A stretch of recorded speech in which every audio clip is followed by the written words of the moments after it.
explanation for chronic rhinosinusitis without nasal in my nose. If you would like to close my mouth, I felt like I would like to. Karena pilek minimal 2 minggu, bahkan lebih dari 12 minggu tak sembuh. Yeah, and as you point out, two children in Tampa Bay.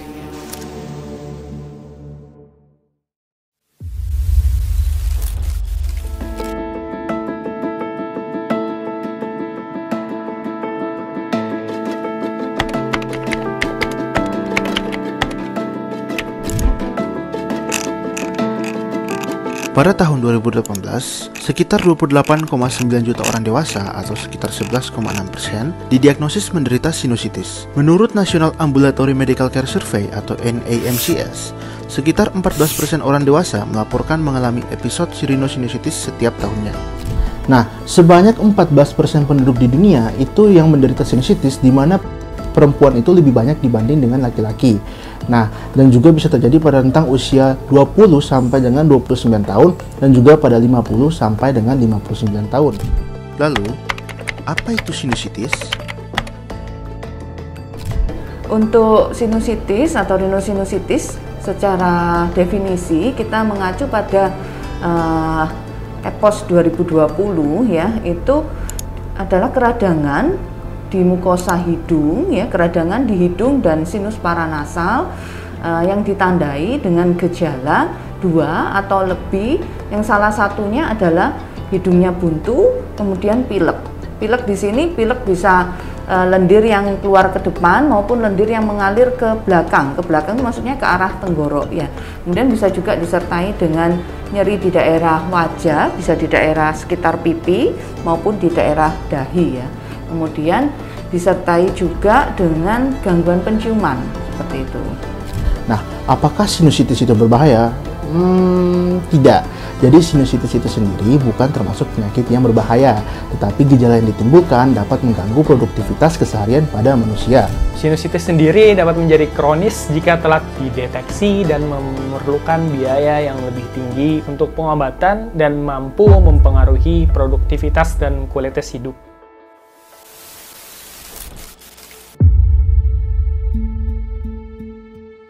Jadi dalam tengkorak kepala manusia itu terdapat rongga-rongga, di mana rongga-rongga tersebut normalnya itu isinya adalah udara. Nah, kita bisa menyebut rongga tersebut adalah sinus. Nah, sinus sendiri itu terhubung dengan hidung, dan juga sinus sendiri itu terdapat 4 bagian yang penting, di mana yang pertama ada namanya itu sinus maksilaris, di mana ini itu sinus yang terbesar dan itu biasanya kita bisa temukan pada pipi kita. Yang kedua ada sinus frontal, di mana letaknya itu di dahi, dan yang ketiga ada sinus ethmoid yang letaknya itu di pangkal hidung sini, dan yang terakhir ada sinus sphenoid, itu letaknya itu di belakang dari sinus ethmoid itu tadi. Sinusitis ini juga dapat terjadi berulang pada risiko tinggi seperti alergi, suhu dingin, atau adanya benda asing pada rongga hidung. Selain itu, adanya paparan polusi udara dan asap rokok dapat meningkatkan risiko terjadinya sinusitis. Bagaimanakah mekanisme terjadinya sinusitis? Pada permukaan sinus itu terdapat silia yang berfungsi untuk mencegah benda asing masuk ke dalam rongga sinus. Nah, jika rongga tersebut terinfeksi, maka akan disebut sebagai sinusitis atau dalam bahasa kedokterannya disebut sebagai rhinosinusitis. Terdapat 4 jenis pada sinusitis, yaitu sinusitis akut, gejala kurang dari 4 minggu, subakut, gejala 4-12 minggu, kronik, yaitu lebih dari 12 minggu, dan akut berulang, yaitu 4 episode yang berlangsung selama kurang dari 4 minggu. Seperti apakah tata laksana terhadap sinusitis? Untuk obat-obatan yang diminum bisa diberikan sesuai indikasi ya tentunya ya, antibiotik. Nah, kemudian kalau memang dari jamur, kadang dokter bisa memberikan juga anti jamur, kemudian dekongestan, anti radang ya, anti inflamasi, steroid itu bisa diberikan dengan pertimbangan ya.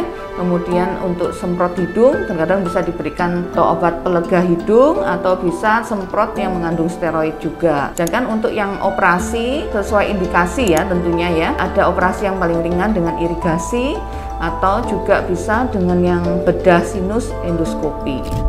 Lalu, bagaimanakah pencegahan terhadap sinusitis? pencegahan dari untuk yang agentnya, ya tentunya kita harus lebih menjaga kebersihan, ya, menjaga kesehatan kita supaya mengurangi paparan terhadap baik virus, bakteri maupun jamur yang bisa memicu terjadinya sinusitis ini dengan rajin cuci tangan, menggunakan masker seperti itu ya. Sedangkan dari hostnya sendiri ya untuk pencegahannya dia harus meningkatkan daya imunitasnya ya, mungkin bisa olahraga. Untuk lingkungannya ya tentunya ya mengontrol supaya kalau sudah tahu ada riwayat alergi, debu, asap, bulu binatang ya baiknya ya dihindari seperti itu. Paparan-paparan pemicu dari sinusitisnya harus segera diminggirkan. Kalau yang penyebab dari gigi harus ke dokter gigi ya untuk segera dilakukan perawatan, kalau perlu pencabutan. Pada akhirnya, sinusitis bukanlah penyakit yang harus ditakuti, seiring dengan meningkatnya kualitas kesehatan serta pengobatan. Tetapi, gejala yang ditimbulkan dari sinusitis ini sendiri dapat mengganggu produktivitas dari manusia tersebut. Here to help, Cedars-Sinai ear, nose, throat specialist Dr. Murray Grossan. Ya, jadi kalau bagi yang mengalami gejala-gejala tadi ya, hidung buntu, pilek, kemudian nyeri di daerah wajah, dan juga gangguan penciuman, diharapkan segera melakukan pemeriksaan ke dokter ya.